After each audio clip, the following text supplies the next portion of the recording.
조 바이든 미국 대통령이 세계 경제 대통령으로 불리는 미국 연방준비제도 차기 의장에 제롬 파월 현 의장을 유임했습니다.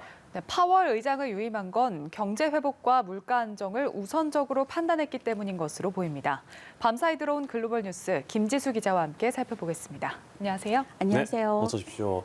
자, 이변은 없었습니다. 제롬 파월 연방준비제도 의장의 연임이 결정됐네요. 이 소식부터 전해주시죠. 네, 세계의 경제 대통령으로 불리는 미국 연방준비제도 차기 의장에 현재 제롬 파월 의장이 유임이 됐습니다. 바이든 대통령은 차기 의장에 제롬 파월 의장을 지명을 했습니다.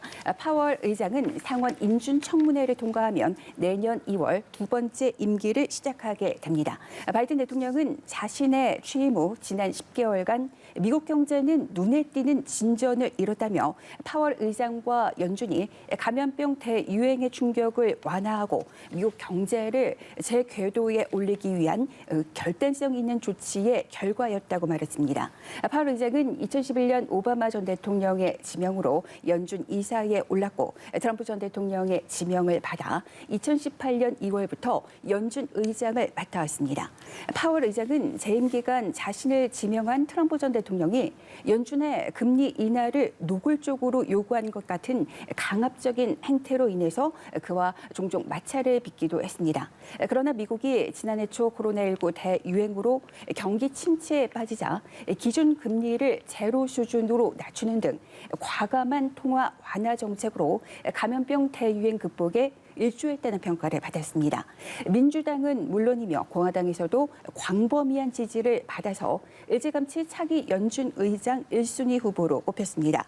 AP통신은 바이든 대통령의 이번 결정과 관련해 물가 급등이 가계 부담을 줄고 경기 회복의 리스크를 키우는 와중에 업무 연속성과 초당적인 협력의 필요성을 감안한 것이다. 이렇게 분석을 했습니다. 그리고 블룸버그 통신은 파월 의장의 유임이 30년 만에 빠른 인플레이션 그런 속도 상황에서 미국 중앙은행이 정치적인 일관성을 유지하려는 그런 의지를 보였다. 이렇게 평가했습니다. 네, 이번 파월 의장의 유임에서 보더라도 코로나19로 인한 경제 상황이 얼마나 심각한지 알 수 있을 것 같은데요. 한 문장으로 표현하면 불확실성 시대에 정책 연속성에 방점을 찍었다 이렇게 볼 수 있을 것 같은데. 네, 맞습니다. 바이든 대통령의 파월 의장 유임 결정은 경제 회복과 물가 안정을 우선시한 판단에 따른 것이다. 이렇게 볼 수가 있겠습니다. 파월 의장의 발언에서도 이를 짐작할 수 있습니다. 그는 차기 의장으로 재지명된 후 기자회견을 통해서 미국의 경기 회복 과정에서 암초로 등장한 인플레이션 대응에 역점을 두겠다는 의지를 밝혔습니다. 파월 의장은 추가 물가 상승이 고착화하는 걸 막기 위해 우리의 수단, 그러니까 연준의 수단을 사용할 것이라고 강조했습니다. 유임을 둘러싼 배경을 좀 구체적으로 따져보면 인플레이션을 잡지 못하면 가뜩이나 하락세인 바이든 대통령의 지지율이 고전을 면치 못할 수 있다는 우려가 작용했다는 분석이 나오고 있습니다. 또 파월 의장의 상원 인준이 수월할 것이라는 전망도 유임 배경 중 하나로 꼽혔습니다. 특히 지지율 하락으로 고전하고 있는 바이든 대통령으로서는 물가 안정이 당면 과제입니다. 바이든 대통령과 파월 의장은 높은 인플레이션을 공급난 등에 따른 일시적인 현상으로 규정해 왔으나 최근 들어 장기화 가능성을 우려하며 물가 안정에 총력을 기울여 왔습니다. 그래서 이런 분석도 있습니다. 월스트리트 저널은 바이든 대통령의 정치적인 운명이 파월 의장의 대응에 달려있다. 이런 분석까지 내놨습니다. 예, 물가 안정 대책을 어떻게 내놓을 것인지 또 금리 인상 시점은 어떻게 될지 제롬 파월 의장에게 달려있다고 볼 수 있겠습니다. 자, 이번에는 미국 정치권 소식인데요. 이 지난해 뉴욕의 코로나 상황을 매일 브리핑해서 영웅 대접을 받았던 이 뉴욕의 앤드루 쿠오모 전 뉴욕 주지사 이 직원들을 성추행했다는 폭로가 나왔는데 이를 뒷받침할 만한 보고서가 또 나왔다고요? 네, 앤드루 쿠오모 전 뉴욕 주지사, 부하 직원 등을 대상으로 성추행과 성희롱 의혹을 받아서 불명예 퇴진한 상태입니다. 그런데 그를 둘러싼 성비위 혐의를 뒷받침하는 보고서가 또 나왔습니다. 뉴욕주 상원 법사위원회는 쿠오모 전 주지사가 성희롱에 관여했다는 증거가 압도적이라고 명시한 조사 보고서를 펴냈다고 뉴욕타임스가 보도했습니다.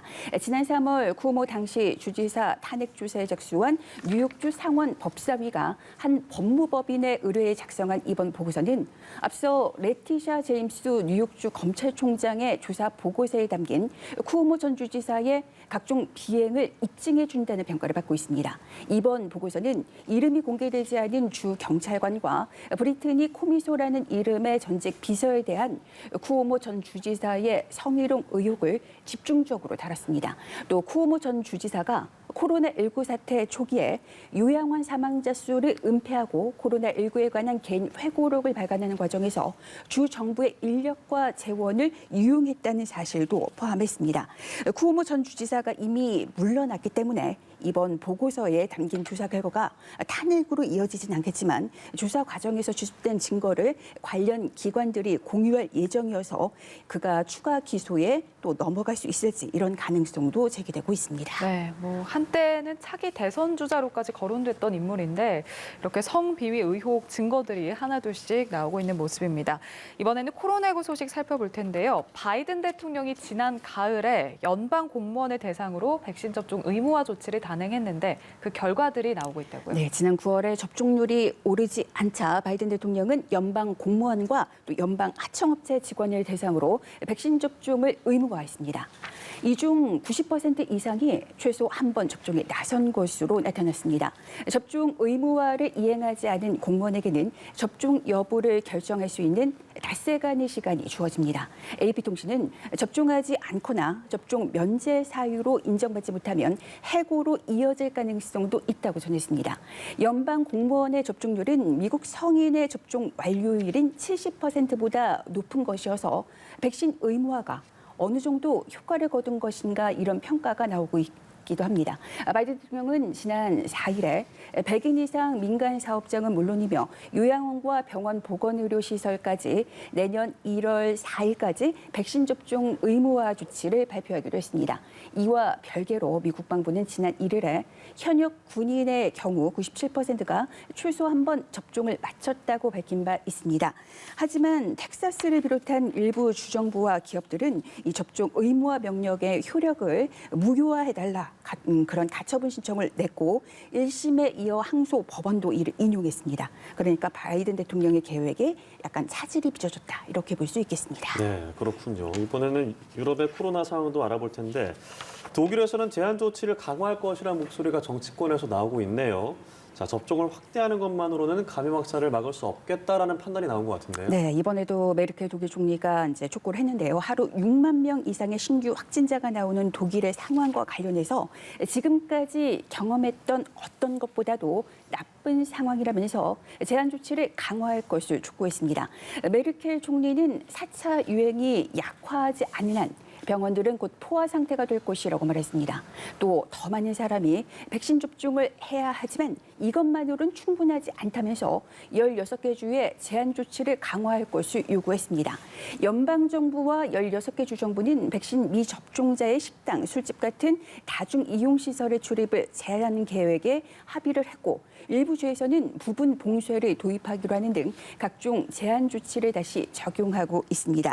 옌스 슈판 독일 보건부 장관은 이번 겨울이 끝날 때쯤이면 독일에 있는 거의 모두가 백신을 맞았거나 회복됐거나 사망하게 될 것이라고 전망했습니다. 현재 독일 전체 인구 가운데 접종을 완료한 비율은 68%에 머물고 있습니다. 그리고 그린패스로 불리는 코로나19 면역 증명서를 가장 먼저 도입한 이탈리아에서 검사 결과 음성 판정을 받은 사람을 빼고 백신 접종자와 완치자에게만 증명서를 발급해주자는 주장이 나왔습니다. 이탈리아는 위드 코로나 전환을 위해서 지난 8월 초에 처음으로 그린패스를 도입했으며 현재 거의 모든 생활 영역에 이를 적용하고 있습니다. 이런 가운데 이보다 더 엄격한 그린패스를 적용해야 한다는 목소리가 커지고 있습니다. 에밀리아 로마니아주의 스파노 보치니의 주지사는 백신 접종자를 특별히 더 우대하는 방향으로 정책을 펴야 한다면서 이른바 슈퍼 그린패스 도입에 대한 지지 입장을 밝혔습니다. 코로나19 검사 대신 백신을 맞도록 유도하자는 취지입니다. 이미 지방 정부에서는 이 제도가 강한 그런 지지를 받고 있는 것으로 알려지고 있습니다. 바이러스 재확산이 현실화한 상황에서 경제에 막대한 타격을 주는 그런 추가 봉쇄를 막으려면 백신 접종률을 올리는 방법 외에는 추가적인 조치가 없다는, 대안이 없다는 입장이 반영된 것으로 해석되고 있습니다. 네, 유럽의 코로나19 상황까지 만나봤습니다. 글로벌 브리핑 김지수 기자와 함께했습니다. 고맙습니다. 네, 고맙습니다.